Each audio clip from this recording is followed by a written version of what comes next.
Lindsay, if you had to pick between Formula One and rally, who do you reckon would be the best in terms of driving ability? Tough one, because they obviously both require a lot of skill, but rally is probably more so because it's less predictable. We're just teasing you because we know where we're going with this.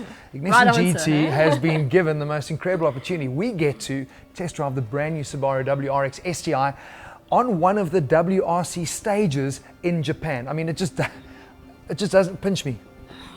Okay, this really is a pinch because in the reality of it, we are actually going to be playing PlayStation 3, the new WRC game, and we have ourselves a Scooby on the screen, and we've put the TV in the boot. Why? Because it's got a boot. The boot is back. And the hatch is gone. One thing that hasn't gone anywhere is the outrageous looks. Its menacing appearance is enough to send other drivers scattering when you loom up in their rearview mirrors. This is not the sort of car you use to pop down to the shops in. Instead, the STI is more at home on the special stages of the WRC and on the Nürburgring, where it clocked the fastest lap time of any four-door sedan.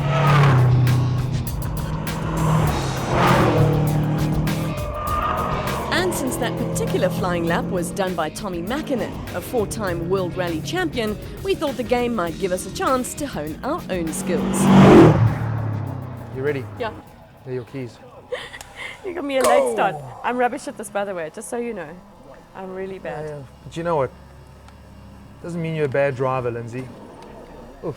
Don't you? You probably want me to test drive cars like this all the time. Yeah, because if you crash, then we can just Control Alt reboot. Where's the handbrake on this thing? I like that line you took, that high line. So should I not be asking you how the new Subaru WRX STI handles, Lindsay? She can't multitask. You know, What's the handling like? the handling Wow. is about as good as my performance on here, to be honest. How do I reverse? Don't you reckon? You play. Don't you reckon Subaru is probably really relieved that this isn't the real deal? Look, I must admit, in terms of performance and power, they are up there with what we were enjoying with the Focus RS. 120. Well, it's also that the engine hasn't changed. It's still a 2.5 flat. And that turbo, I mean, it really is impressive. It's probably one of the best things about the car is the engine, but I must admit, we've got the volume turned down now. I don't know if I could drive that every day. It is flipping loud. I think it's awesome. I think you look like a bit of a chop driving it, but... How unusual. Me look like a chop. Oh, my word.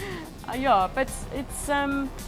Look, I think in terms of looks, the wing is so loud. I mean, it's one of the. It looks like an aftermarket stuck on. I mean, it does. If the drone that comes out of the engine isn't enough to remind you of what you're driving, all you've got to do is look in your rearview mirror. Yes. Because you've got an ironing board there. But the biggest difference with the new WRX STI, apart from the fact that they've dropped the Impreza from the name, and that it's obviously now got the boot back, is in the suspension and the handling. They've changed the bushings. Well, the thing with it is, I mean, all-wheel drives, and in particular the STI, was kind of renowned for horrible understeer. Yeah. And by firming things up on the suspension, obviously coming with that, I think it's that SI driver program where you can go into Sport Sharp or into Intelligent. You get to fiddle with the torque figures as well. So that's made a big difference. But does it on the track? I mean, driving that car on the track, I really expected a lot more. I mean, I've never driven we drove the Impreza hatch. Yeah, it was my first ST. I expected it to handle a little better. Kind of like me. No, look, the hand. You know what? I've realised. It's one of those cars you can't just carry a whole bunch of speed into. Oh, you're saying this to me? Yes. you know I don't drive that way. You can't just carry a whole bunch of speed into the corner. You've actually got to really do your braking properly and come on that power because it is going to understeer. But there's some fun settings because obviously in auto mode it sits on 50-50 rear and front bias. But you can then put it into manual mode and choose to actually favour the rear completely. So you're getting more of a rear wheel drive feel out of it, which I think is where the fun's going to come into it, that you're actually going to find less understeer as a result. But unbelievable performance. I mean, I know RS is kind of tipping it in terms of kilowatts and torque. Ooh, wow. Nasty. How did you like that? It's tipping it in terms of literally everything there, but what I am impressed with is that they've gone and brought their price down. They needed to, because I think the old model, old generation was 515 odd, and this they've brought in...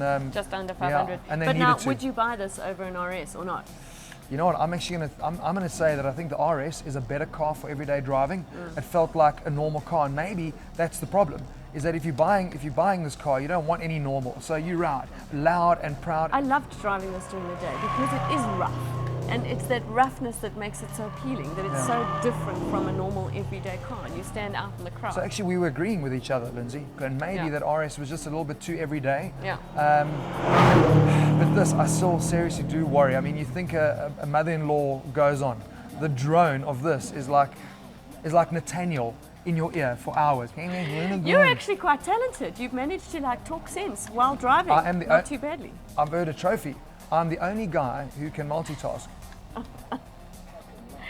Put that in your boot and smoke it.